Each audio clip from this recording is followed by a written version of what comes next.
શું કહે છે ભાઈ? હે અર્જુન, તું ક્યારે આવ્યો? ક્યારનો આવ્યો છું અને હવે નીકળું છું. અરે શું આવ્યો ને શું જાય છે? તું દર વખતે આમ ઘોડે ચડીને કેમ આવે છે? અરે ભાઈ, દુશ્મન આવી રહ્યા છે એટલે અહીંયાથી ચૂપચાપ નીકળી રહ્યો છું. એમાં એવું છે ને કે દુશ્મન સાથે યુદ્ધ કરવાની આપણી જરાય ઈચ્છા નથી.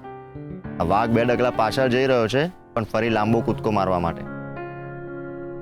અરે આમ જોઈ શું રહ્યો છે? બાની વાત કરું છું. બા અહીંયા આવવા માટે નીકળી ગયા છે અને રાત સુધીમાં અહીંયા પહોંચી પણ જશે. એટલે એની પહેલા આપણે મિસ્ટર ઇન્ડિયા ગાયબ. યાર આ બા પણ ખરા છે. આ દર વખતે નાઇટ ટ્રાવેલિંગ કેમ કરતા હશે? મેં એમને કેટલી વાર કહ્યું છે કે રાત્રે ટ્રાવેલ ના કરો, પણ મારી વાત માને તો ને. એ તું જાણે અને તારા બા જાણે. હમ તો ઠહરે પરદેસી, હમ સાથ નહીં નિભાએંગે. ચાલ હવે નીકળું છું. અને હા, તારી ચોઈસ સરસ છે. હા, બહુ લકી છે તું. એ તો હું છું જ, પણ તને એવું શેના પરથી લાગ્યું? પત્નીના વખાણ સાંભળવા છે એમ ને? હા. કઈ નહીં, ભાભીના હાથના બટાકા પૌવા ખાધા. હા, શું બટાકા પૌવા બનાવ્યા હતા ભાભીએ! અરે અહીંયા નાકાની બહાર બટાકા પૌવાની લારી ખોલી દઈશ ને તો નોકરી કરવાની જરૂર પણ નહીં પડે. ઠીક છે, હા, એ વિષય પર વિચાર કરીશ. સારું, ચાલું નીકળું હવે. Arjun,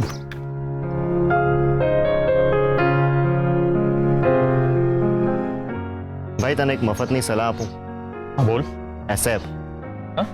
as soon as possible તું અહીંયાથી ટ્રાન્સફર લઈને આ ઘરમાંથી નીકળી જા. તમે બંને રાજા રાની આ લોકોથી દૂર જઈને તમારી મેરેજ લાઈફ એન્જોય કરો. કેમ કે શું છે કે આ ઘર તો મોટું છે પણ અહીંયા લાગણીઓનો ઓક્સિજન ઓછો પડે છે. અમારી આટલી બધી ચિંતા થતી હોય તો લાગણીઓનો ઓક્સિજન પૂરો પાડવા માટે અમારી સાથે આવીને રહે ને. અને આમ પણ ક્યાં રામ હોય લક્ષ્મણ હોય જ ને. તારી વાત તો સાચી છે ભાઈ. હું લક્ષ્મણ જેવો તારો સગો ભાઈ તો છું, અને તમારા જે બા છે ને એ મને ક્યાં દીકરો માને છે એ તો પ્રોબ્લેમ છે. એ તો મને દુર્યોધન માને છે અને હું એમને કઈ ક્યાં મહાભારત અને ક્યાં રામાયણ, ક્યાંથી મેળ પડે. ચાલ, ફાઇનલી હું નીકળું છું. અર્જુન પ્લીઝ રોકાઈ જાને. આ તારું પણ ઘર છે. આઈ નો તને આ ઘરમાં રહેવું નથી ગમતું, પણ મારા માટે પ્લીઝ. ભાઈ તું મને એમ ફોર્સ નાખ અને ના પાડવું મને નથી ગમતું. એટલે તું મને કૂવામાં કૂદવાનું કહીશ ને તો હું આંખ મીચીને કૂદી જઈશ. પણ આ ઘરમાં નહીં રહું. સોરી.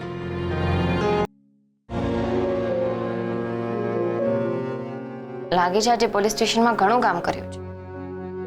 ઘણા ચોર દુતારાને ધોયા લાગે છે. જરા તમારો ચહેરો તો જો. બાપરે, જુઓ તો ખરી કેટલો ઉતરી ગયો છે.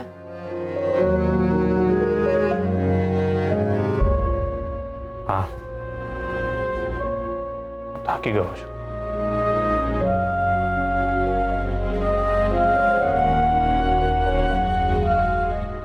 પણ હવે સારું લાગે છે કે સર હમણાં આવ્યો ત્યારે બહાર મને અર્જુન મળ્યો. તારા અને તારા બનાવેલા બટાકા પૌવાના વખાણ કરતો હતો. તો તમારે એમને રોકાઈ જવા માટે કહેવું જોઈતું હતું ને. જો કે મેં તો કહ્યું હતું, પણ હવે મારી વાત થોડી સાંભળવાના હતા. પણ તમે કહ્યું હોત ને તો ચોક્કસ રોકાઈ જાય. અચ્છા. પોતાની મનગમતી વ્યક્તિ સાથે રહે ને તો જરા સારું લાગે, આમ મજા આવે. મેં એને કહ્યું હતું રોકાવા માટે, પણ દર વખતની જેમ એને મારી વાત ના માની તે ના જ માની. બહુ જિદ્દી છે તમારા ભાઈ. શું કરું, ખાનદાનનું લોહી જેવું છે. શું થાય, મારી નાનકડી દુનિયામાં મારી પાસે બધું જ છે. મારી મનગમતી નોકરી છે અને જીવ દઈને પ્રેમ કરે એવી પત્ની મળી છે. બધું જ છે. બસ ખાલી મારો સગ્ગો નાનો ભાઈ મારી સાથે નથી રહેતો. એ સર, અર્જુન જે દિવસે આ ઘરમાં રહેવા આવી જશે ને એ દિવસથી મારી આ નાનકડી દુનિયા ખુશીઓથી ભરાઈ જશે. પણ એ આ ઘરમાં કેમ નથી રહેતા? શું કારણ છે? કારણ કે સર કોઈ એક કારણ નથી અને કોઈ ચોક્કસ કારણ પણ નથી. બે અલગ અલગ સ્વભાવવાળા વ્યક્તિઓ નું એક ઘરમાં રહેવું બહુ અઘરું હોય છે. કે સ્વભાવ અલગ હોય જ શકે, પણ અમુક વાતોમાં અર્જુન ડિટ્ટો બાની કોપી અને જીદ કરવામાં તો સેમ ટુ સેમ. અમરબા માટે ડિસિપ્લિન મહત્વનું છે તો અર્જુન માટે બળવાખોરી કરવી. અમરબા અર્જુનને કહે કે અર્જુન આ કામ નહીં કરતો તો આ ભાઈને ક્યુરિયોસિટી થાય કે કેમ નહીં કરવાનું. એટલે જે કામ કરવાની ના પાડી હોય ને એ કામ સૌથી પહેલા કરશે. અને જેમ જેમ અર્જુન મોટો થતો ગયો, સમજનો થતો ગયો, તેમ તેમ પોતાના નિયમો અને સિદ્ધાંતો બનાવતો ગયો. અને બહારનું તો એવું છે કે એમના માટે પરિવારની પ્રતિષ્ઠા, રીત રિવાજો એ બધા પાળવા જ જોઈએ. ત્યારે અર્જુન એમાં નથી માનતો. એનું એવું માનવું છે કે માણસ પોતાના ઘરમાં તો ફ્રીલી રહી જ શકે ને. અચ્છા, આ બંનેમાંથી એક પણ પીછેહટ કરવા તૈયાર નથી હોતા, ક્યારેય નહીં. અને એક દિવસ અર્જુન ઘર છોડીને જતો રહ્યો. કે સર કોઈ એક કારણ હોત ને તો મેં એને રોકી લીધો હોત.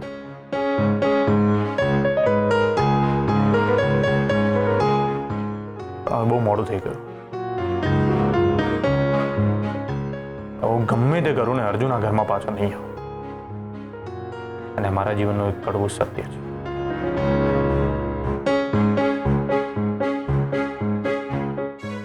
કેમ પાછા નહીં આવે? તમારો એમની સાથે લોહીનો સંબંધ છે અને કહેવાય છે કે લોહીના સંબંધો તણાય પણ તૂટે નહીં. એ ચોક્કસ આ ઘરમાં પાછા આવશે. હું એમને પાછા લઈને આવીશ. હું તમને પ્રોમિસ કરું છું કે જો અર્જુનભાઈના આ ઘરમાં પાછા આવવાથી તમારી નાનકડી દુનિયા ખુશીઓથી ભરાઈ જતી હોય ને તો હું આકાશ પાતાળ એક કરીને પણ એમને આ ઘરમાં પાછા લાવીશ. પ્રોમિસ. હેલો, હા હર્ષદ બોલું છું. વોટ? ક્યારે? બહુ વાગ્યું છે એમને. ઓકે ઓકે, હું આવું છું. Thank you. શું થયું? કે સર બાનો એક્સિડન્ટ થયો છે. શું? એમને બહુ વાગ્યું છે. એ હમણાં ક્યાં છે? કે સર મને કશું જ નથી ખબર. તું એક કામ કર, દશરથ કાકા અને બેબી માસીને ઇન્ફોર્મ કરી દે. હું આવું છું. ઓકે.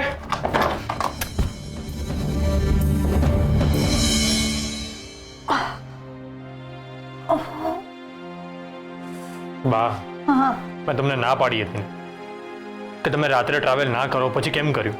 વિનાશ કાળે વિપરીત બુદ્ધિ. બીજું શું? પણ બા, જગદીશ તો સારો ડ્રાઈવર છે ને, એનાથી આવી ભૂલ ના થાય. જગદીશથી પહેલી વાર ભૂલ થઈ ગઈ હશે. આમ તો ભૂલ અમારી પણ થઈ ગઈ. આમ તો અમે પ્રવાસમાં ક્યારેય ઊંઘી નથી જતા, પણ જરાક ઝોકું આવી ગયું અને અમારી આંખ લાગી ગઈ. એવામાં અમારી ગાડી આગળથી એક પ્રાણી પસાર થયું. જગદીશે એને બચાવવા માટે ગાડી સાઈડ ઉપર લીધી, પણ એ બિચારો અંદાજો ચૂકી ગયો અને ગાડી રોડ ઉપરથી નીચે ઉતરી ગઈ અને ઝાડ સાથે અથડાઈ ગઈ.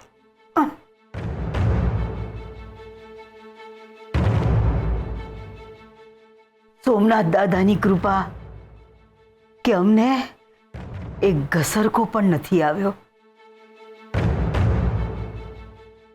કાળ તો સામે ચાલીને લેવા આવ્યો હતો, પણ ઉપરવાળાને મંજૂર નહોતું. બેબી, આ તમારી મોટી બેન ઉપર સોમનાથ દાદાની ઘણી કૃપા છે.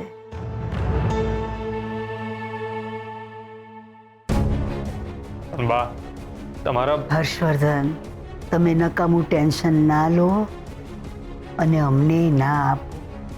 હું ઠીક છું. શું ઠીક છો? મૂઢ માર વાગ્યો છે તમને. તમારી ગાડી ઝાડ સાથે અથડાઈ ગઈ અને તમને ઝટકો આવ્યો અને તમારી કમર રહી ગઈ.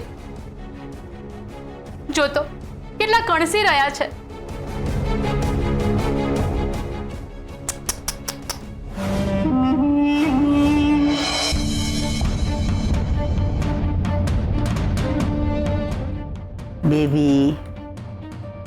વાગ્યું હોય તો થોડું દુખે પણ ખરું. ડોક્ટરોએ દવા આપી છે ને, ઠીક થઈ જશે બધું. તમે વારંવાર એનું એ મોટેથી બોલી અને નકામું બીપી ના વધારો. દશરથભાઈ, જગદીશને કેમ છે? એમને ઘણું વાગ્યું છે. ડૉક્ટરે કહ્યું છે કે હજુ 4-5 દિવસ હોસ્પિટલમાં રાખવા પડશે.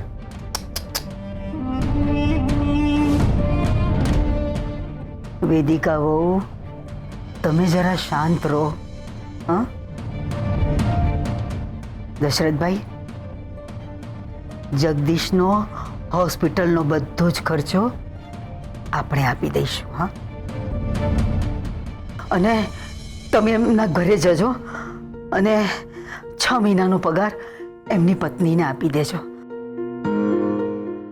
આવા સમયે રૂપિયાની જરૂર ખાસ પડતી હોય છે, અને આ જેમ બને તેમ જલ્દી થવું જરૂરી છે. હા, ઠીક છે અમરબા. અમરબા, મારું એવું માનવું હતું કે તમારે 2 દિવસ હોસ્પિટલમાં ઓબ્ઝર્વેશન નીચે રહેવા જેવું હતું. દશરથભાઈ, તમારા પિતા વૈદ હતા, તમે નહીં. આ વાત અમારે તમને વારંવાર કહેવી પડે છે. માફ કરજો અમરબા, ભૂલ થઈ ગઈ. બા, એક રિક્વેસ્ટ કરું. હા હા, બોલો. બા, આજ પછી તમે ક્યારેય રાત્રે ટ્રાવેલિંગ નહીં કરતા, પ્લીઝ. હર્ષવર્ધન, ફરીથી બેટા એનું એ જે થવા કાળ હતું એ થઈ ગયું. અમારે શું કરવું જોઈતું હતું ને શું કરવું નહીં, આ બધી ચર્ચા આપણે અહીંયા જ બંધ કરી દઈએ. હર્ષવર્ધન, જે થઈ ગયું એના ઉપર નકામી ચર્ચા બંધ કરવી જરૂરી છે. આભાર માની રહ્યો હતો ભગવાન. બહુ મોટો અકસ્માત થતા થતા રહી ગયો. આ બા એકદમ સલામત છે. તમને કાંઈ નથી થયું. Thank you. હા મોટા ભાઈ, ના, બાને કંઈ ખાસ નથી વાગ્યું, બસ કમરમાં થોડોક દુખાવો છે. હા, ડૉક્ટરે કહ્યું છે કે ચિંતા જેવું કાંઈ નથી. ના ના, તમે ચિંતા ના કરશો, અમે લોકો છીએ અહીંયા એમનું ધ્યાન રાખવા માટે. હા, એ માતાજીની કૃપા કહો, સોમનાથ દાદાની કૃપા કે બાના સત્કર્મ, જે ગણો એ આપણા બા સલામત છે એ મોટી વાત છે. હા મોટા ભાઈ, ઠીક છે. હા, સાસુમાં, હું છું કેસર. અંદર આવું? ના, એટલે મારે જરા અગત્યની વાત કરવી હતી એટલે તમને ડિસ્ટર્બ કર્યા. તમારા આવવાથી અમે ડિસ્ટર્બ થઈશું એની ખબર હોવા છતાંય આવો છો? આવો. સાસુમાં, તમારી કમર તો એકદમ અકળાઈ ગઈ લાગે છે. બહુ દુખે છે? દુખાવાને કારણે તમારું મોઢું તો જો એકદમ બાકેલી કેરીની જેમ લટકી ગયું છે. સોરી, એટલે મોઢું નાનું થઈ ગયું છે. પણ આ મૂડ માર વાગે ને એ તો બહુ જ ખરાબ કહેવાય. દેખાય નહીં પણ માણસને અંદરથી એકદમ હેરાન કરી નાખે. આ દુખાવાને કારણે તમને ઊંઘ પણ નહીં આવતી હોય ને? તમે કંઈક અગત્યની વાત કરવા માટે આવ્યા છો, ખાલી એટલી જ વાત કરો. હા, હું એમ કહેતી હતી કે આજે રાતે હું તમારી સાથે રોકાઈ જાઉં? ના, જરૂર નથી. બેબી માસી છે એ અમારી સાથે રહેવાના છે, એ અમારું ધ્યાન રાખશે. અમારું દુઃખ છે અમે ભોગવી લઈશું. તમે જાઓ. સરસ. બેબી માસી રોકાવાના છે તો કોઈ ચિંતાની વાત નથી. હજી કંઈ બાકી છે? હું તમારા માટે મલમ લાવી હતી. મલમ? હા, મારી મમ્મીએ જાતે બનાવ્યો છે. અમે લોકો નાના હતા ને તો આમ દોડાદોડી કરીએ, ક્યાંય પડી જઈએ, વાગે, કંઈ પણ દુખે ને તો મારી મમ્મી અમને આ જ મલમ લગાવતી હતી.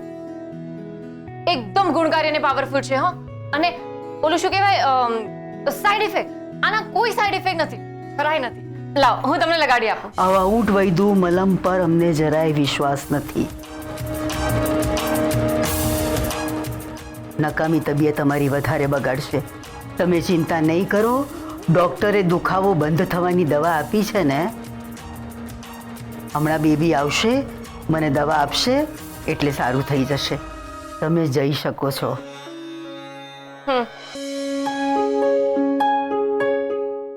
મોટી બેન, ચાલો દવા લઈ લો. કેસર તું અહીંયા સાસુમાની સેવા કરવા આવી છે કે શું? હા મોટી બેન, તમારા નાના બહુ તમારી સેવા કરવા આવ્યા છે. બેબી જરા ધીમે. સોરી. બેબી માસી, મારે લાયક કોઈ પણ કામ હોય ને તો મને તરત જ કહેજો. ફોન કરી દેજો ને, હું છે ને ફોન તકિયા પાસે રાખીને ઝંકી જઈશ. એકચ્યુઅલી હું આ મલમ આપવા માટે આવી હતી. આ મલમ મારી મમ્મીએ જાતે બનાવ્યો છે, હોમમેડ છે. આના કોઈ સાઈડ ઇફેક્ટ પણ નથી. મારા ડેડીને કે અમને કંઈ પણ વાગે કે દુખે ને તો મારી મમ્મી અમને કાયમ આ જ મલમ લગાવી આપતી. એકવાર ખબર છે શું થયું?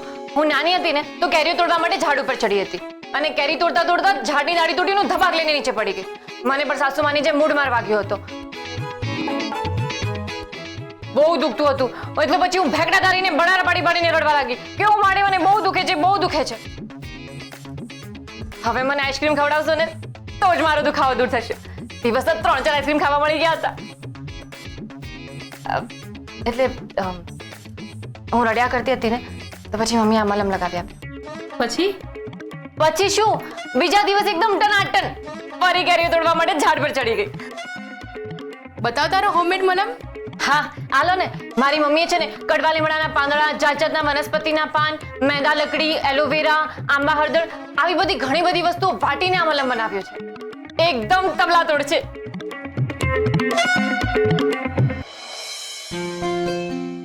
એટલે પાવરફુલ છે. મોટી બેન, બહુ સરસ સુગંધ આવે છે. નિર્ગુંડીના પાન પણ નાખ્યા હશે. હા લાવો હું તમને લગાડી જ આપું. ના, અમે તમને કહ્યું મલમ લગાવવાનું.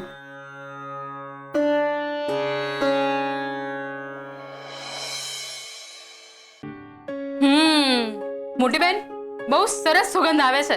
નિર્ગુંડીના પાન પણ નાખ્યા હશે. હા લાવો હું તમને લગાડી જ આપું. ના, અમે તમને કહ્યું મલમ લગાવવાનું. બેબી, તમે દવા આપો છો કે અમે અમારી રીતે લઈ લઈએ? હું આપું છું મોટી બેન. લાવ, એ મલમ મને આપી દે.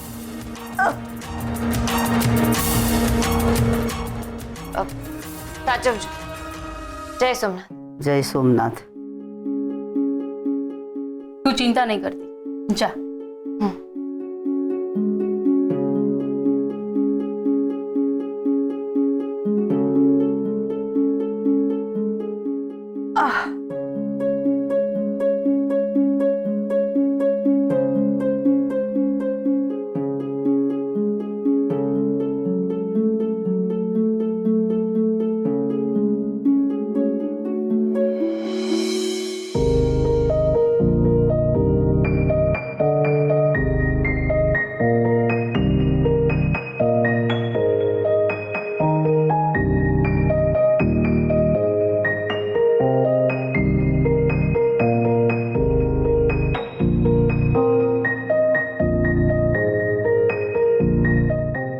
રાણી સાહેબા, ઓ રાણી સાહેબા,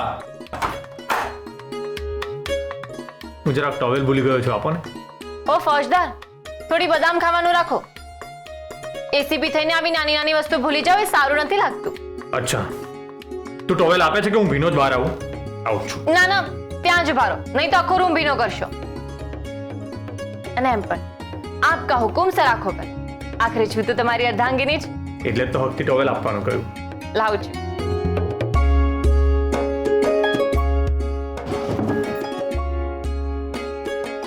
આલો ને હવે જલ્દી કરો. તમારો યુનિફોર્મ સરસ ઇસ્ત્રી કરીને તૈયાર રાખ્યો છે. છોડો, ઓ ફર્સ્ટ છોડો ને. આવો ને. અરે જવા દો મને. અંદર આવો ને. મેં નાઈ લીધું છે. ફરીથી? અરે જાઓ તમે નાઈ લો ફટાફટ. અંદર આવો ને. મારી સાડી ભીની થશે. અરે કઈ નહીં થાય, આવો ને. અરે કોઈ આવી જશે. કોઈ નહીં આવે. છોડો, જાઓ. જો કોઈ આવ્યું. છોડો. અરે જવા દો મને. કેસર, ઓકે સર. બેબી માસી આવ્યા છે, છોડો મને, જલ્દી જવા દો. કેસર કેસર છોડો, જાઓ ને અહીંયાથી. હા બેબી માસી, અરે શું કરે છે? આવી આવી. શું કરી રહી હતી ક્યારની? ખાઈ નહીં. હર્ષ નાવા ગયો છે? હા. બંને રોમેન્સ કરી રહ્યા હતા ને? રોમેન્સ પછી હા, મોટી બેન બોલાવે છે. ચાલો. હા ચાલો. સાસુમાએ મને કેમ બોલાવી હશે? ફરી મારી કઈ ભૂલ થઈ ગઈ કે શું?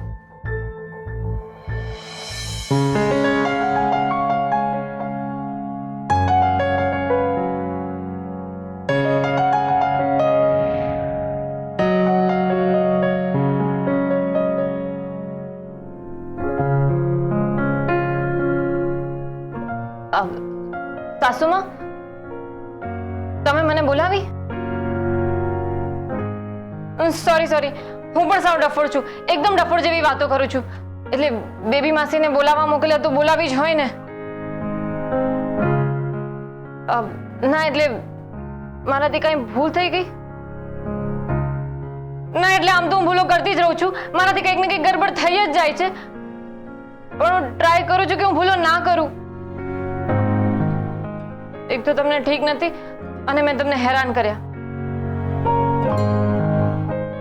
જેવું કઈ હોય તો સોરી, સાચી જ સોરી, મનથી સોરી, બહુ બધું સોરી. કોઈ કારણ વગર સોરી કહે તો મૂર્ખ કહેવાય છે, બરોબર ને બેબી? હા એકદમ બરાબર. તમે મૂર્ખ છો? તમે તમારા પિયરે ફોન કરો છો ને? તમારા મમ્મી સાથે વાત કરતા હશો. મા દીકરી વચ્ચે વાતચીત તો થતી જ હશે ને?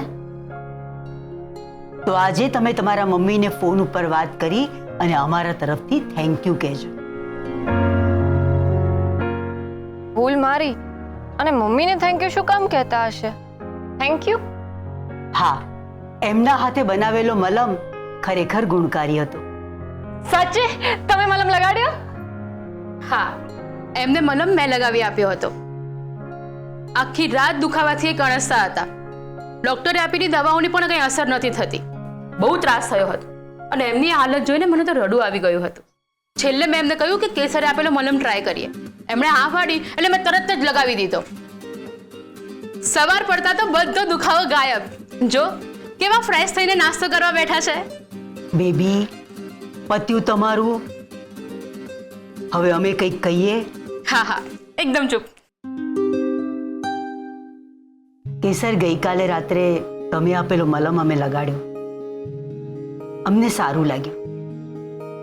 જો કે ડોક્ટરે આપેલી દવાથી સારું થયું કે તમારા મલમથી એ અમે કહી નથી શકતા, પણ આજે અમને સારું લાગે છે.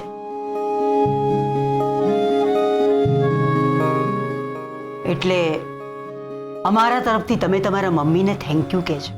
હા હા ચોક્કસ કહીશ. અને મમ્મી તરફથી મેન્શન નોટ આવી ગયું, સમજો.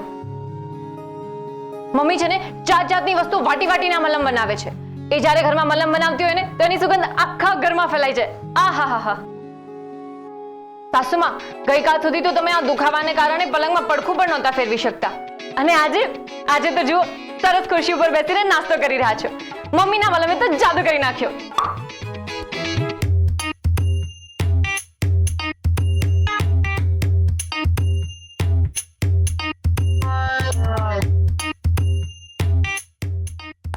ડફોડ, એક નંબરની ડફોડ છું. ખબર નહીં ક્યારે આ ડફોડ જેવું વર્તન કરવાનું બંધ કરીશ.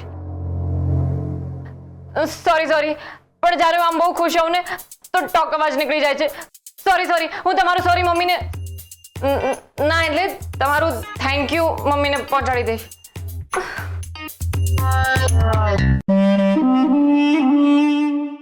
બા, જો કે આ જે થયું એ સારું થયું. જેના લીધે એક્સિડન્ટ થયો એના મલમથી જ તમને રાહત મળી. આ શું બોલી રહ્યા છો વેદિકા બહુ? જ્યારે પણ મોઢું ખોલો ત્યારે નગુણું બોલવું એવું નક્કી જ કરી લીધું છે. અને મોટી બેનનો એક્સિડન્ટ થયો એમાં કેસરનો શો વાંક? હા, શું વાંક? શું વાંક છે એની તો અમને ખબર નથી, પણ એક્સિડન્ટ થયો એનો સંબંધ અમારી દેરાણી સાથે ડાયરેક્ટ છે એની અમને ખબર છે.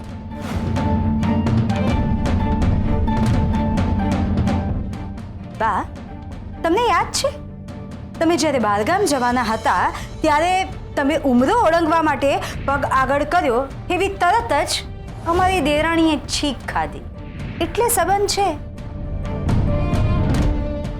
છીંક ખાધી એટલે અપશુકન થયા ગણાય ને. અપશુકન થયા એટલે જ એક્સિડન્ટ થયો. આ શું બોલો છો? બેબી માસી, અમે નથી બોલતા. આ તો આપણા વડીલો કહીને ગયા છે ને કે શુકન થાય તો કંઈ સારું થવાનું હોય અને અપશુકન થાય તો કંઈક ખરાબ થવાનું હોય.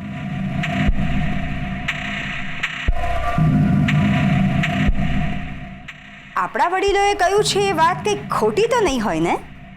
ભાભી, તમે આટલા ભણેલા ગણેલા છો છતાં પણ આમ શુકન અપશુકનમાં માનો છો?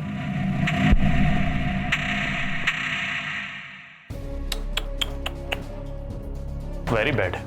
અમારાથી ડબલ ગ્રેજ્યુએટ લોકો હોય ને તો પણ એ આ વાત માને છે હર્ષવર્ધનભાઈ. ભાભી, જો છીંક ખાવાથી એક્સિડન્ટ થતા હોત ને તો દરેક સેકન્ડે હજારો એક્સિડન્ટ થતા હોત. એટલે આ બધી વાત ખોટી છે.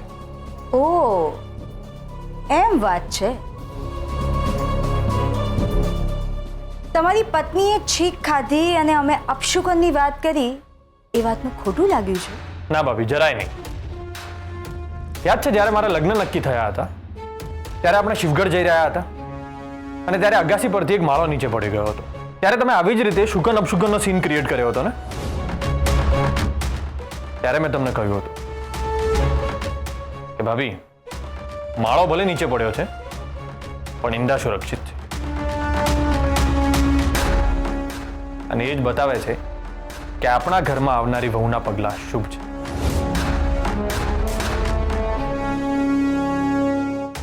એક્ઝેક્ટલી.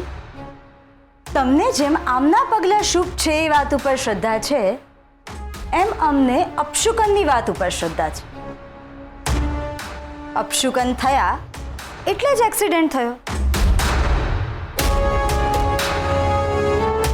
જોકે આ વાત અમારા મનમાં હતી એટલે અમે આ વાત શેર કરી.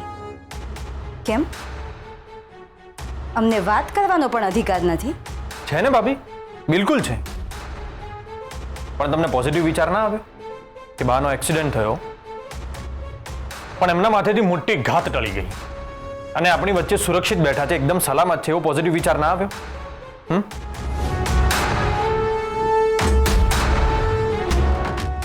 કેસરના શુભ પગલા આપણા ઘરમાં પડ્યા ને એટલે જ બા સુરક્ષિત હોઈ શકે છે. એ પણ એક પોસિબિલિટી છે ને. હર્ષવર્ધનભાઈ, તમે તમારી પત્નીને બહુ પ્રેમ કરો છો ને? એમ ના કરવો જોઈએ. પત્નીને પ્રેમ કરવો એ ખોટું છે? હર્ષવર્ધનભાઈ, અહીંયા તમારી લવ સ્ટોરીની વાત નથી થતી. અહીંયા આમના લીધે જે અપશુકન થયા છે ને એની વાત થાય છે.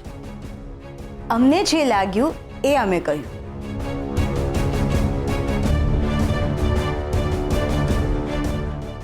એટલે આ વાતનો વિચાર કરવો જોઈએ. ભાભી, એટલે કેસરના પગલા આપણા ઘરમાં પડ્યા એ શુભ સંકેતની તમારા મનમાં કોઈ વેલ્યુ નથી?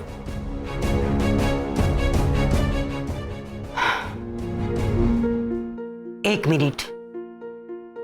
શ્રદ્ધા હોય એ સારી વાત છે, પણ અંધશ્રદ્ધા હોવી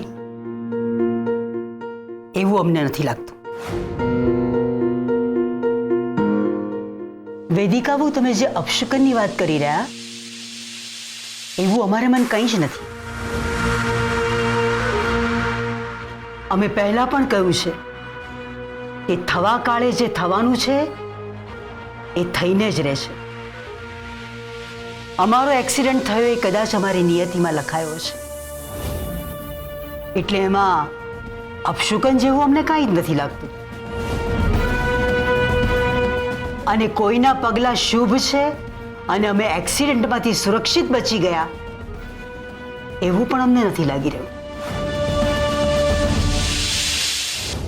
અમારી સાથે જે કંઈ પણ થયું, શુભ કે અશુભ, એ અમારા કર્મોના લીધે થયું છે. વેદિકા બહુ, આ વાત ધ્યાનમાં રાખવી જરૂરી છે. રાખશો ને?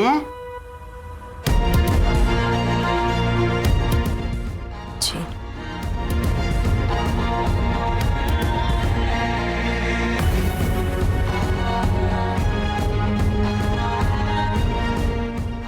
આખું જીવન યાદ રાખશે.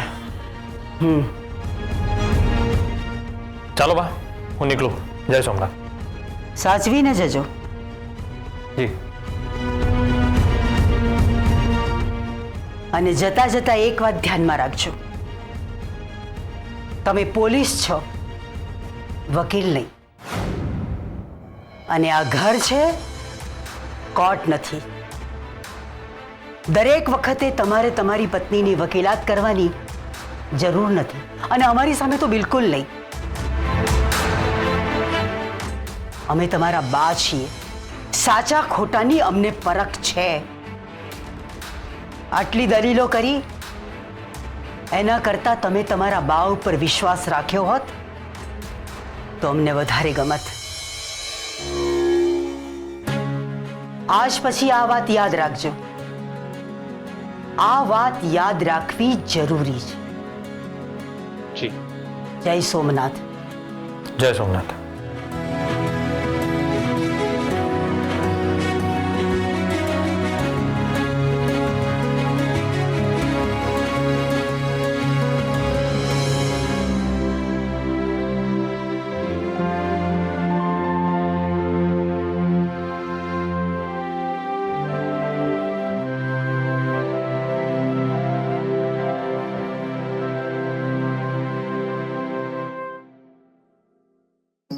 કેસર, તું નકામું ટેન્શન લે છે.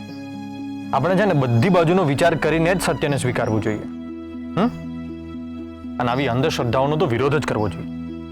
બરાબર ને? ચાલો નીકળો, બહુ મોડું થઈ ગયું છે.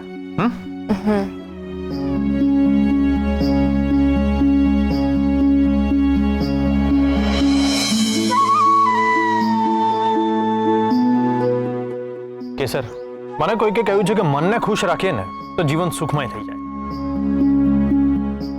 તો તું આવી ફાલતુ વાતોના વિચાર ના કર ને પોતાના મનને દુખી ના કર. મનને ખુશ રાખ અને પોતાનું ગમતું કંઈક કર. ઓકે?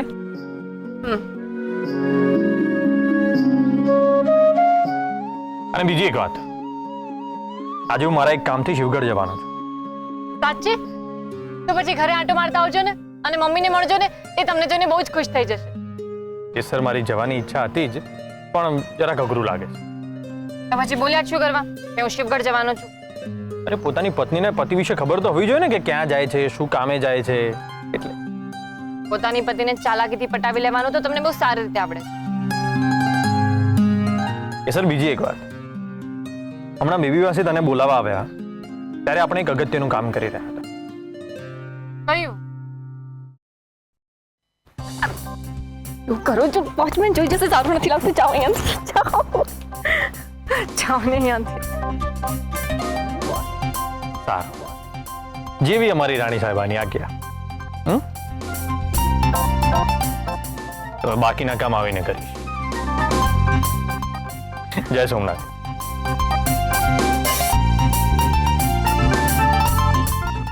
સાચવીને જજો.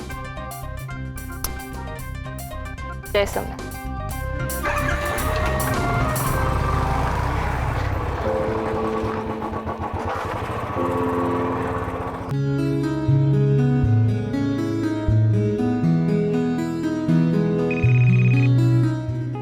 મમ્મી, છેક હમણાં માની યાદ આવી. મમ્મી, તારી યાદ તો મને દર મિનિટે મિનિટે આવતી હોય છે, પણ ફોન કરવાનો સમય હમણાં મળ્યો. કેવું બોલવા લાગી છે મારી ચકલી? બોલ, કેમ મમ્મીને યાદ કરી? અરે મમ્મી, તારા આપેલા મલમે તો એકદમ કમાલ કરી નાખ્યો. એટલે એમ કે સાસુ માને છે ને કમરમાં બહુ જ દુખાવો ઉપડ્યો હતો. એટલું બધું દુખતું હતું કે હલી પણ નહોતા શકતા, ચાલી પણ નહોતા શકતા. એમને દુખાવાને લીધે ઊંઘ પણ નહોતી આવતી. તો મેં તારો આપેલો મલમ છે ને એમને લગાડવા માટે આપ્યો. પછી સવાર સુધીમાં તો એકદમ ટનાટન થઈ ગયા. એ કેવો નિર્વાળા, ક્યારેક ક્યારેક તો એકદમ જાદુની લાકડી ફેરવી નાખે છે ને. પણ કેસર, અમરબાને અચાનક શું થયું? બધું ઠીક છે ને? કંઈ ટેન્શન જેવું નથી ને? ના ના મમ્મી, એ તો સાસુમાં બહાર ગામ ગયા હતા ને, તો પાછી આવતી વખતે એમને એક નાનકડો એક્સિડન્ટ થઈ ગયો. તેમને કમરમાં મૂઢ માર વાગ્યો હતો. પણ હવે બધું એકદમ ઠીક છે, તું ટેન્શન ના લઈશ. અને હા, તારા મલમ માટે એમણે સ્પેશિયલ થેન્ક યુ કહ્યું છે. એમને સારું થઈ ગયું એ જ પૂરતું છે. સોમનાથ દાદાની કૃપા. હા, કેસર, એ લોકો કેટલા ઊંચા ઘરના છે, પણ એમનું મન ખરેખર મોટું છે. મેં તો ખાલી ઝાડના પાંદડા વાટી ને મલમ બનાવ્યો હતો, પણ એમણે એનાય વખાણ કર્યા. મારી ચકલીને સોમનાથ દાદાની કૃપાથી સોના જેવું સાસરું મળ્યું છે. બેટા, સાસરે સૌને મદદ કરતી રહેજે ને સૌના મન જીતતી રહેજે. આપણી પાસે જે સારું સારું હોય ને એ બધાની સાથે વહેંચતા રહેવાનું, ને જેની ઉણપ હોય ને એ વધારતા જવાનું. ને સાંભળ, સાસરિયાના મન જીતવાનો રસ્તો પેટ થકી જતો હોય છે. રસોઈ કરે છે ને? હા, ક્યારેક ક્યારેક. પણ તું એ બધું જવા દે. માનસી દીદી કેમ છે? એકદમ મજામાં છે. હજી 3-4 દિવસ પહેલા જ એનો ફોન હતો. એ કોઈક પાર્ટીમાં હતી જમવા માટે, એટલે બહુ વાત ના થઈ, પણ મજામાં છે. મમ્મી, તું મને માનસી દીદીનો નંબર આપ ને. ક્યારેક ક્યારેક મને એની બહુ યાદ આવે છે અને જોવાનું બહુ મન થાય છે. તું મને નંબર આપીશ ને તો હું ડાયરેક્ટ એને વિડીયો કોલ કરીશ. હું શું કહું છું, તું પણ એને વિડીયો કોલ કરતી હોય તો ખાલી આમ વાતો કરવા કરતા સામેવાળાને જોઈને વાત કરીને તો મને સારું લાગે. હું હવે ત્યાં આવીશ ને તો તને વિડીયો કોલ કરતા શીખવાડી દઈશ. સારું બેટા, પણ મારો ફોન તો સાવ સાદો છે, એટલે તું આવીને તારા ફોનમાં શીખવાડજે. હા, તો હવે જલ્દી આવ તારા મોબાઈલમાં શીખવવા કે વિડીયો કોલ કઈ રીતે થાય. સારું. હું માનસીનો નંબર મોકલું છું. સારું મમ્મી, હવે હું મૂકું હો. હા બેટા, કાળજી રાખજે. તું પણ તારું ધ્યાન રાખજે. જય સોમનાથ. જય સોમનાથ.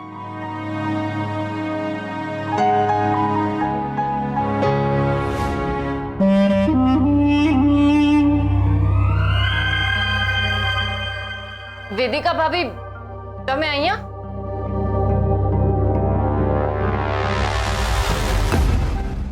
તમે ક્યારે આવ્યા? ખબર જ ના પડી. બિલાડીની જેમ ધીમા પગે આવી ગયા.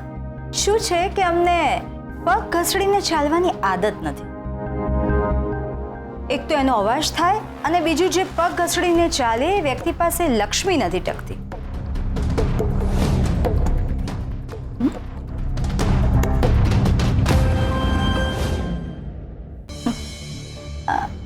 અમે હમણાં થોડી વાર પહેલા જે વાત કહી એ વાતનું ખોટું લાગ્યું છે?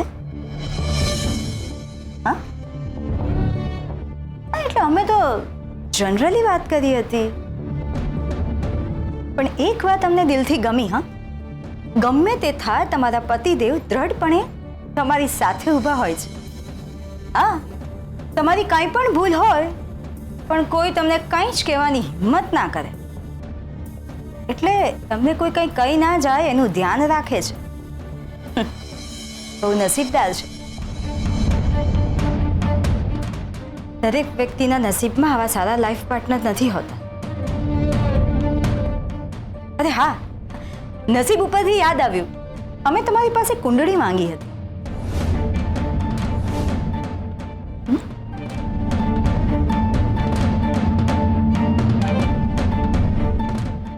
આપો.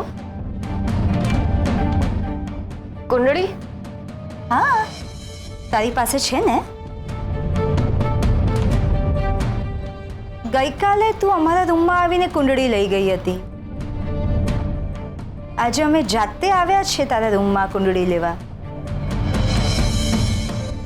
વેદિકા ભાભી, તમે શું કામ આટલી માથાકૂટ કરી રહ્યા છો? હા, ના એટલે તમે શું કામ મારા માટે આટલી તકલીફ લઈ રહ્યા છો? અરે, પોતાના માણસને મદદ કરવામાં તકલીફ શાની? હા, જો સાંભળ, અમે અમારા મમ્મીના ત્યાં જઈ રહ્યા છીએ. અમે મમ્મીના ત્યાં જઈએ એટલે મારા મમ્મી ઓલા જ્યોતિષને ફોન કરશે. એ તરત ત્યાં આવી જશે અને તરત તારી કુંડળી જોઈ નાખશે. અરે, બહુ જ મોટા જ્યોતિષ છે. જા, કુંડળી લઈ આવ.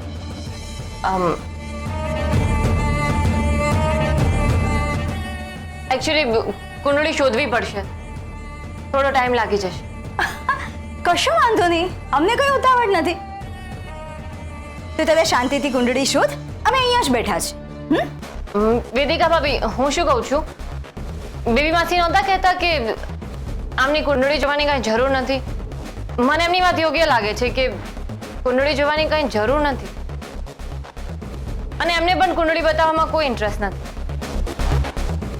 તો આ કુંડળી જોવાનું રહેવા દઈએ ને પ્લીઝ. ડિયર દેરાણી, આ કુંડળી તમારા કે તમારા પતિ માટે નથી બતાવવાની.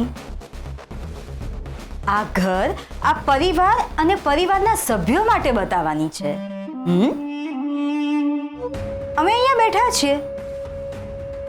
ચાલો ગોતો. અરે આ ભાભી તો સિરિયસ લાગે છે. ભાભી, કુંડળી નથી મળતી.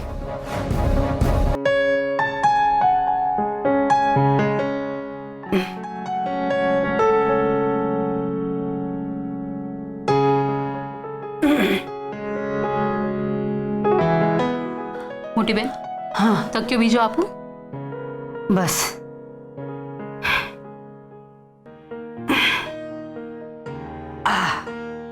હે સોમનાથ દાદા, બેબી, અમે નહોતા ત્યારે અર્જુનસિંહ આવ્યા હતા અને અમારા આવતા પહેલા જતા પણ રહ્યા. હા મોટી બેન, દિગ્વિજયમાં 25%, હર્ષમાં 50% અને અર્જુનમાં 99% તમારા ગુણ છે.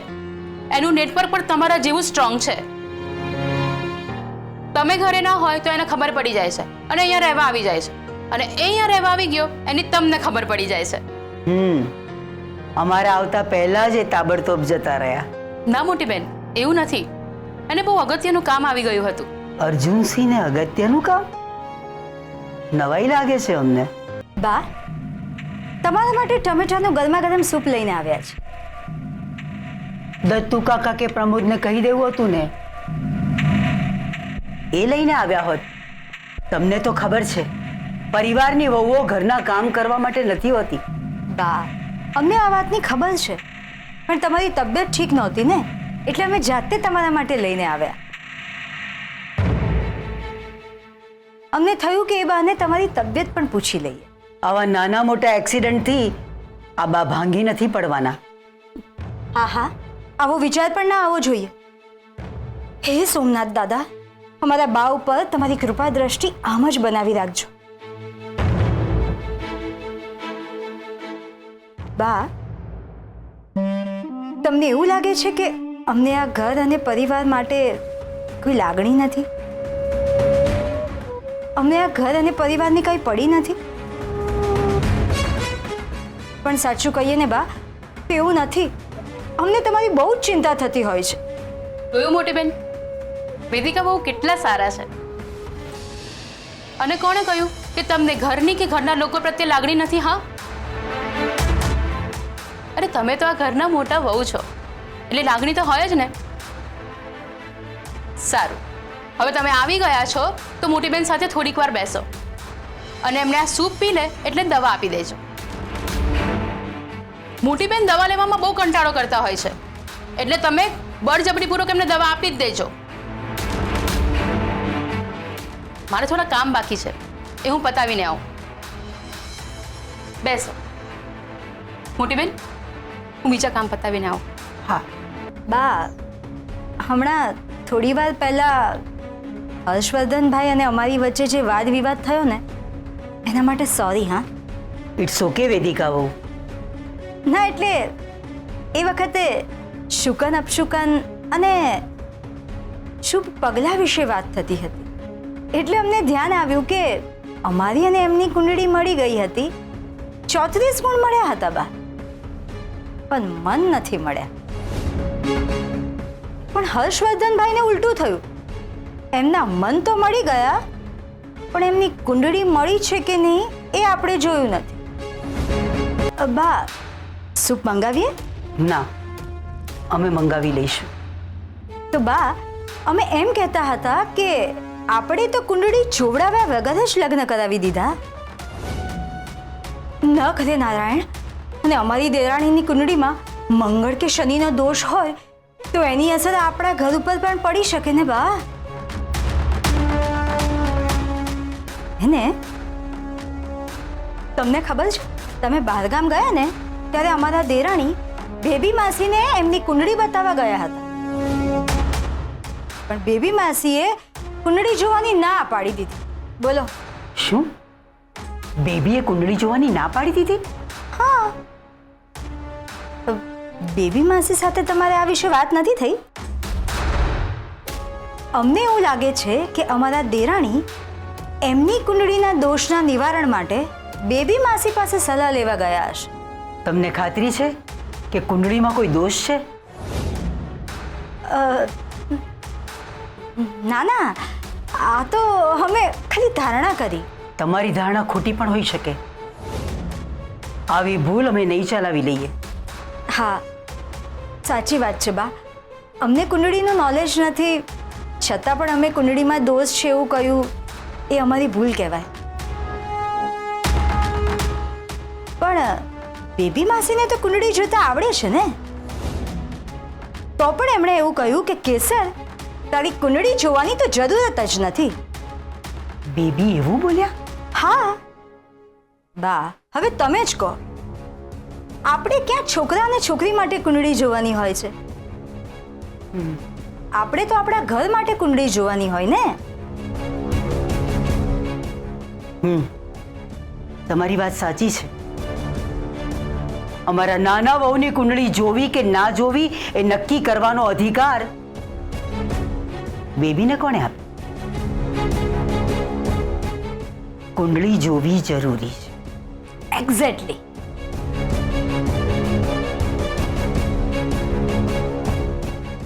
બા, અમે તમારી વાત સાથે સહેમત છીએ.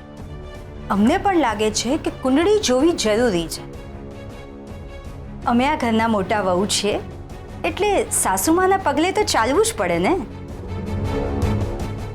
એટલે આ ઘરના મોટા વહુ તરીકે અમને લાગ્યું કે અમારે કુંડળી જોવી જરૂરી છે. અમે અમારી દેરાણી પાસે કુંડળી લેવા માટે ગયા. એક વાર નહીં, 4-5 વાર ગયા બા. પણ તમને ખબર છે, એમણે કહ્યું કે એમની પાસે કુંડળી જ નથી. શું? હા, અમને લાગે છે કે એમણે કુંડળી ખોઈ નાખી છે. લગ્ન થયા પણ છોકરમત ગઈ નથી. થોડા વખત પહેલા અમે કુંડળી લેવા માટે ગયા હતા, એ પહેલા જ એમણે કુંડળી ખોઈ નાખી હતી. આખા ઘરમાં શોધતા હતા, એ તો અમે જાતે શોધીને એમને પાછી આપી. અમને લાગે છે કે એમણે પાછી કુંડળી ખોઈ નાખી. કાંઈ વાંધો નહીં, એમના બાપુજીને બીજી કુંડળી બનાવવાનું કહી દઈશું અને આપણે કુંડળી મંગાવી લઈશું. બા, તમે શું કામ તકલીફ કરો છો? આ જવાબદારી અમને સોંપી દો. અમે એમની સાથે વાત કરી લઈશું. તમે? હા, તમે કેમ? તમે જો પરવાનગી આપો તો આ જવાબદારીવાળું કામ અમે કરીએ. ઘરના મોટા વહુ તરીકે આ જવાબદારી અમે પૂરી કરીએ. તમે સામેથી જવાબદારી લઈ રહ્યા છો એનો અમને આનંદ છે. નાની વહુના બાપુજી પાસેથી કુંડળી મંગાવી લો. ઠીક છે. કુંડળી જોવી જરૂરી છે. હા, બરાબર છે. બા, તમારા માટે સૂપ મંગાવીએ? ના, બસ.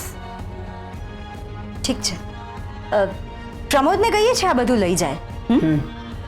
જય સોમનાથ. એક મિનિટ. તમે ભૂલી ગયા.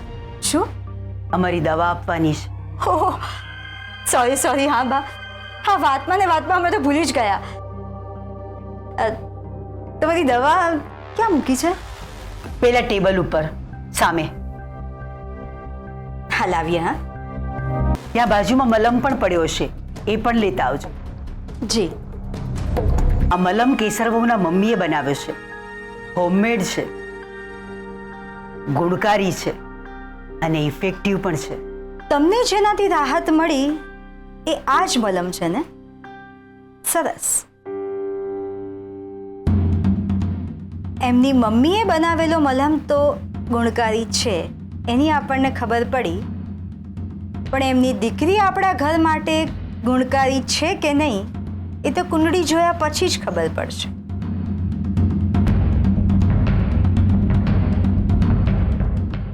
લા.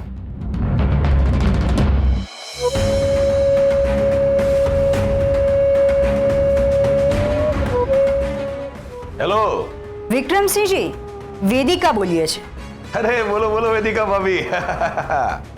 શું બોલીએ? તમારા 3 નંબર છે અમારી પાસે અને 3 બંધ આવે છે. નવો નંબર લો તો છોકરીના સાસરે જાણ કરવી જોઈએ ને. એટલી પણ મેનર્સ નથી. કંઈ અર્જન્ટ કામ હોય તો અમારે તમારો કોન્ટેક્ટ ક્યાં કરવાનો? 25 જણાને ફોન કર્યા તમારો નવો નંબર મેળવવા માટે. અરે આટલું બધું કરવાની શું જરૂર હતી? હા, અરે કેસરને મેં નવો નંબર આપ્યો છે ને, એને તમને નથી આપ્યો? મેં એને કહ્યું પણ હતું કે ઘરમાં બધાને મારો નવો નંબર આપી દેજે. હા, પણ નવું ઘર છે ને એટલે મારી દીકરી જરા મૂંઝાઈ હશે. આજકાલ તમારી દીકરીનું મગજ ઠેકાણે નથી હોતું. કેમ? શું થયું? એ હંમેશા ભૂલો કરતી હોય છે. ભૂલકણી થઈ ગઈ છે. અમે હમણાં એમની પાસે કુંડળી માંગી તો એમણે ક્યાં મૂકી દીધી છે એમની ખબર જ નથી. અને ખોટી ખોટી આમ તેમ કુંડળી શોધતી હતી. કુંડળી એટલે કુંડળી તો લગ્ન પહેલા જોવાની હોય ને. હવે લગ્ન થઈ ગયા પછી કુંડળી જોવાની શું જરૂર છે? એટલે હું અમારા ત્યાં એવો રિવાજ છે લગ્ન પછી કુંડળી જોવાની. તમારી દીકરીની સુવર્ણદાનની વિધિ કરાવવાની છે તો એ મુહૂર્ત માટે કુંડળી જોઈતી હતી. એટલે તમે મારી દીકરીને સોનું દાનમાં આપશો? તમારી દીકરીને નહીં, આ ઘરની વહુને સોનું દાન આપીશું. રિવાજ છે ને. અરે તમારે સુવર્ણદાનની વિધિ કરવાની હતી અને કેસરે તમને કુંડળી ખોઈ ગઈ એવું કહ્યું? 1 નંબરની અક્કલ વગરની છે મારી દીકરી. તમે ચિંતા ના કરો, એનો ડેડી છે ને, હું તમને કુંડળી આપીશ.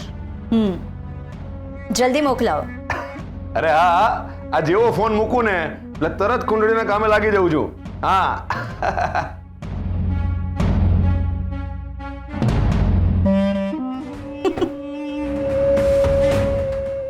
સુવર્ણદાન. સુવર્ણદાન. અરે આ છોકરીના બાપ માટે પણ એકાદ સુવર્ણદાન જેવી વિધિ કરો.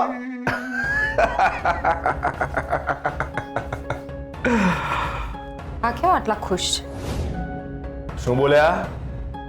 ના, હું એમ કહું છું કે ઘણા દિવસથી કંઈ ગળ્યું બનાવ્યું નહોતું, પણ આજે લાપસી બનાવી છે. કેસરને સાસરે તો બધા મોટા માણસ છે, નોકર ચાકર છે, જાત જાતનું ગળ્યું બનાવીને ખાતા હશે. પણ આપણી અનુને ત્યાં તો એવું નથી. પાછી એ પ્રેગ્નન્ટ છે. મને કહેતી હતી કે મમ્મી તું લાપસી બનાવ ને તો મને મોકલજે. તો હું એમ કહું છું કે તમે જઈને એને લાપસી આપી આવશો, એ ખુશ થશે. નિર્મળા, અત્યારે મારી પાસે ટાઈમ નથી. અત્યારે હું આપણી કેસરની કુંડળી બનાવવા જઈ રહ્યો છું. કુંડળી? પાછું શું નવું કાઢ્યું? એ છે તો, પણ એક વાત યાદ રાખજો, હવે પછી કેસરને જો ડફોળ ગઈ છે ને તો આપણી આ ખાનદાનની બંદૂકથી તમને ઉડાવી દઈશ. મારી દીકરી કેસરે મારા જેવું શાર્પ બ્રેઇન મેળવ્યું છે. શું મેળવ્યું છે? Sharp brain. હા, ગબ ગબ ગબ. મારી દીકરી મારા જેવી જ ઇન્ટેલિજન્ટ છે.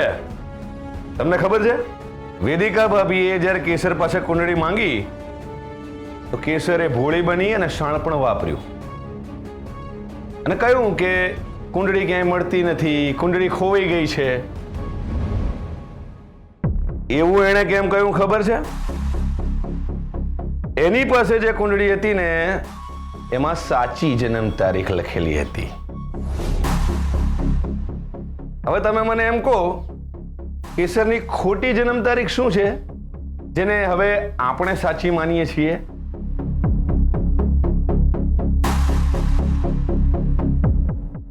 નિર્મળા, કેટલી વાર તમને કેસરની જન્મ તારીખ ગોખાવડાવી હતી, તેમ છતાં યાદ નથી? નિર્મળા, બોલો છો કે નહીં? નિર્મળા, બોલો. 18 ઓગસ્ટ 2003. હા, પહેલી પરીક્ષામાં ફર્સ્ટ ક્લાસ ફર્સ્ટ. પણ હવે નિર્મળા, તમે મને એમ કહો કે તમે કેસરને સાચી જન્મ કુંડળી કેમ આપી હતી? તમારામાં એટલી પણ અક્કલ નથી કે એ જન્મ કુંડળીમાં સાચી જન્મ તારીખ લખી હશે? નોનસેન્સ!